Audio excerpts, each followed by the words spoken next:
लक्ष्मीनाथसमारम्भां नादयामुनमध्यमाम् अस्मदाचार्यपर्यन्तां वन्दे गुरुपरम्परां यदिराजाय विद्महे श्रीभाष्यकाराय धीमहि तन्नो रामानुजार्य प्रचोदयात् ஆழ்வார்கள் திருவடிகளே சரணம். எம்பெருமானா திருவடிகளே சரணம். ஜீய திருவடிகளே சரணம். யோ நித்யமச்சுதபதாம்புஜயுக்மருக்ம व्यामोगदस्तदितरानतृणाय मेने अस्मद्गुरोर्भगवतोऽस्य दयैक सिन्धो रामानुजस्य शरणं शरणं प्रपद्ये. நீரார் கடலும் நிலமும் உழுதுண்டு ஏலார் ஆலம் இழந்தலில் துயிலந்தாய் சீரா திருவேங்கட மாமலிமேயாராமுதே அடியே கருளாயே. எல்லாம் வல்ல ஏழ்மலையான் பெருங்கருணையால் 4000 திவ்ய பிரபந்த பாசுர பதிவேற்றமின் வரிசையில் இன்றைக்கு 2764வது நாள் பாசுர பதிவேற்றம்.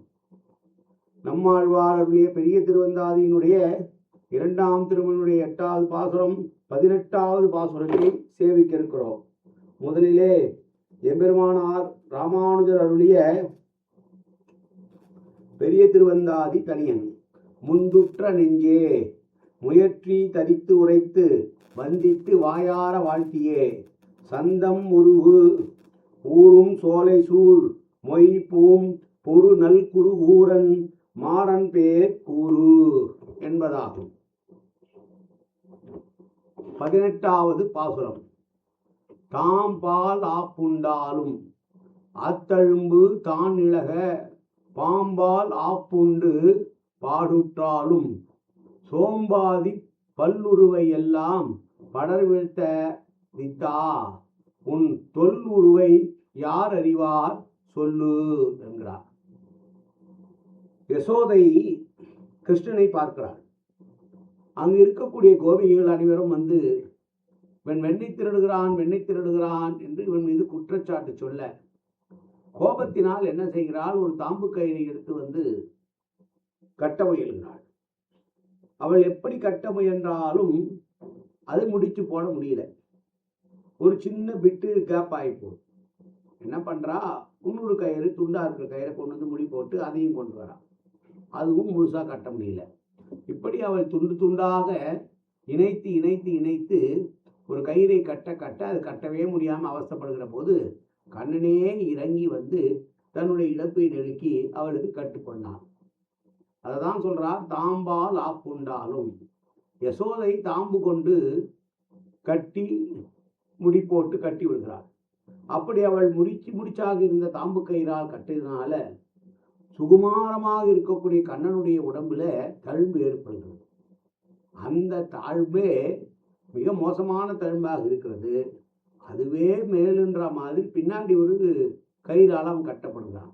அது எந்த கயிறு என்றால், ரமணக தீவு என்கிற தீவிலே பெரும் கூட்டமாக வசித்த நாகர்கள் அதனுடைய தலைவனான காளிங்கனோடு இருக்க, கருடனுடைய கோபத்தால் அவர்கள் எல்லோரும் பயந்து நடுங்கும்படியாக ரமணக தீவு என்ற அந்த தீவிலிருந்து கிளம்பி இங்கே நந்தகோகுலத்துக்கு வந்துட்டான். அவன் வந்த உடனே வந்த இடம்தானே என்று இல்லாமல், அடக்கமாக இல்லாமல் விஷ நீராக தான் இருந்த இடத்தை மாற்றிவிட்டான். அங்கு வசிக்கக்கூடிய இடையர்களுக்கும் மற்றவர்களுக்கும் அது இடையூறாக அமைந்தது. எனவே கண்ணன் என்ன செய்கிறான்? அந்த காளிங்கன் வாழக்கூடிய மடிவிலே சென்று குதிக்கிறான். குதித்து அவனுடைய கொட்டத்தை அடக்க முற்படுகையிலே அவன் தன்னுடைய வாளினால் கண்ணனை கட்டி போடுகிறான்.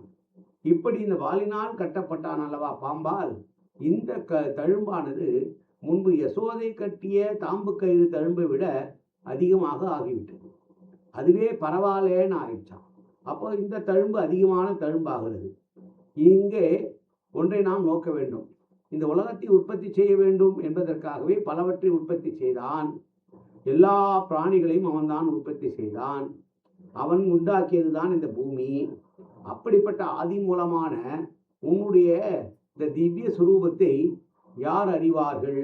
நீயே சொல்லு என்று சொல்கிறார். தாம்பால் ஆப்புண்டாலும் என்பது சம்சாரியாக நாம் அலட்சியம் செய்தால் கூட பெருமாளை அவன் திருவுள்ளம் இருக்க மாட்டான். நாம் என்ன பண்ணாலும் அவன் திருவுள்ளம் இருக்க மாட்டான். சம்சாரிகளுக்கு சம்சாரிகள் பெருமாளுக்கு பல வகையான துன்பங்களை உண்டுபடுகிறார்கள். அவன் சொல்லதை கேட்பதில்லை, அவனுடைய உகந்ததற்கு ஏற்றாற் போல் அவன் நடந்து கொள்வதில்லை என்றெல்லாம் இருக்க, அவன் அதை பற்றியெல்லாம் கவலைப்படாமல் தான் இவர்களை சம்சாரத்திலிருந்து விடுவிக்கிற என்ற மகா குணத்தையே இங்கே பேசுகிறார் ஆழ்வார். யசோதை கட்டிய தாம்பு கயிறு அடையாளமே மிகுதியாக இருக்க போக, அதனாலேயே தாமோதரன் என்று பெயர் பெற்ற தாமோதரனான கண்ணனுக்கு காளிங்கனுடைய வாளினால் கட்டப்பட்டது மிக அதிகமாக இருந்தது என்றால், காளிங்கன் மிகவும் துஷ்டனாக இருந்தான். பழைய தழும்பே பரவாயில்ல என்ற அளவுக்கு புது தழும்பு போட்டால் கூட அவனையும் கொல்லாமல் அவனையும் மீண்டு அவனை திருத்தி அவனுடைய ஊருக்கு அனுப்பி வைத்தான் கண்ணன். அப்படிப்பட்ட கண்ணனாவுடைய அற்புதமான பெருமைகளை யாரால் அறிய முடியும் என்று சொல்கிறார். நமக்கு துன்பத்தையே உண்டு பண்ணுகிற இந்த உலகத்தை அடியோடு அழித்து விடுவோம் என்று நம்ம நினைக்காமல், சென்றாகிலும் கண்டு சன்மம் கழிப்பான் எண்ணி ஒன்றன்றி அவர்களை காக்க வேண்டும் என்பதற்காக இந்த உலகத்தை படைத்தான். என்றைக்காவது ஒரு நாள் இந்த உலகம் சீர்படும் என்று திருவள்ளம் பற்றிதான் சிறிதும் சோம்பல் அடையாமல் மீண்டும் பிரஜைகளை படைக்கிறான் அவன் என்பதை சொல்லியாயிற்று.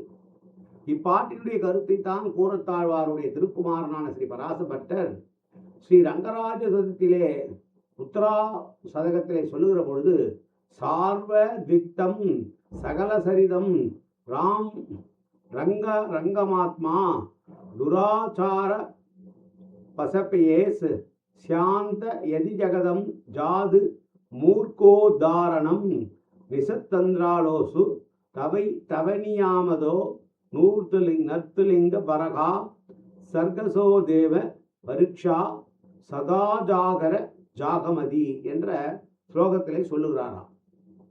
இது முழு அர்த்தம் வடமொழியில் இருக்கிற போது இது அர்த்தம் என்னதான் தப்பு பண்ணாலும் கூட இந்த உலகத்தை சிருஷ்டிப்பதிலே அவன் நிறுத்தவில்லை, இவர்களை காப்பாற்ற வேண்டும் என்றும் துடிக்கிறான். தாம்பால் ஆப்புண்டாலும் என்றால் நம்மை படைக்கப்படுபவர்களே நம்மை கட்டினால் கூட அதை பற்றி கவலைப்படவில்லை. இறகு ஒடிந்த பறவை போல கரண கரையபங்களற்று பிரளய சீமாவில் மயங்கி கிடக்கிற இந்த சேதன வர்க்கங்கள் என்கிற அந்த மனிதர்களை அப்படியே மங்கி கிடக்கட்டும் என்று நினைக்காமல் அவற்றுக்கு கையும் காலும் உண்டாகும்படி நாம் சிருஷ்டித்தோம். அப்படி அந்த கையையும் காலையும் கொண்டு நம்மையே அடைக்கின்றானே நாம் படைத்தவன் நினைக்காமல் மீண்டும் அவனுக்கு படைப்பு தொழிலை செய்கிறார் என்றால் அவருடைய கருணையை என்ன சொல்லுவது? உன்னை பற்றி யாரால் அறிய முடியும் என்று சொன்ன பாசுரம் இந்த 18வது பாசுரம். மீண்டும் ஒருமுறை பாசுரத்தை சேவிப்போம். தாம் பால் ஆப்புண்டாலும் அத்தெழும்பு தான் இழக பாம்பால் ஆப்புண்டு பாடுற்றாலும் சோம்பாதி பல்லுருவையெல்லாம் படர்வித்த வித்தா உன் தொல்லுருவை யார் அறிவார் சொல்லு. காயேன வாச்சா மனசேந்திரியர்வா உத்யாப்தலாபா பிரகதேது சுபாவாது கரோமி எத்தது சகலம் பரஸ்மி ஸ்ரீமன் நாராயணாயி சமர்ப்பயாமி. உடலாலும் உள்ளத்தாலும் வாக்காலும் சகலவிதமான பாவங்களும் தோஷங்களும் நிறைந்ததாக உலகத்து இயல்பிருந்த போதிலும் அடியேன் செய்கிற நல்வினையோ தீவினையோ அத்தனையும் உன்னுடைய கமலமலர் பாதங்களில் சமர்ப்பிக்கிறேன் கண்ணா. காத்துருவாய் கண்ணா, ஏற்றுக்கொள்வாய் கண்ணா. எப்போதும் உன் திருநாமம் கண்ணா கண்ணா கண்ணா என்று என் நாவில் வருவதற்கு அருள்புரிவாய் கண்ணா. சர்வத்திர கோவிந்தநாம சங்கீர்த்தனம். கோவிந்தா கோவிந்தா கோவிந்தா கோவிந்தா கோவிந்தா கோவிந்தா கோவிந்தா கோவிந்தா கோவிந்தா.